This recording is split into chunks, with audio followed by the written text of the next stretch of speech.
given that given that there's a long tradition of a certain kind of conservatism and a certain kind of leftism, both hitting, as it were, a mainstream bourgeois, capitalist, whatever you like to call it, establishment, the question that then arises for me is this, right? And this for me is a fundamental question in addressing people of your position.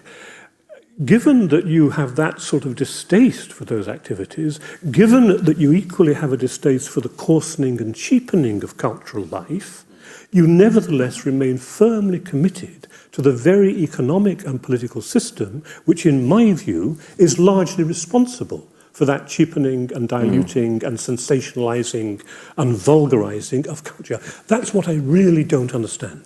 Well, that's a very good point to make, and I would respond in the following way, that this cheapening and commodification of culture that you rightly criticize is to be observed everywhere, and was to be observed just as much in the so-called socialist states that prevailed in Eastern Europe in my youth and in your youth.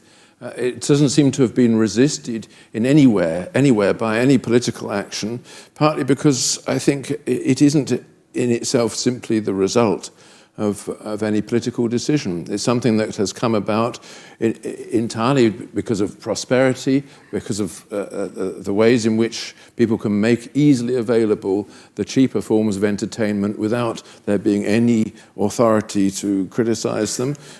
And in your view, I mean, if you were in charge, I suspect it would be a bit more you would go back a little bit more towards the Catholic Inquisition about all this, actually examining cultural products and saying, you know, which should we allow That's to right. Everybody exist. would have to read Brecht 3 times a day. Yes, that sort of thing.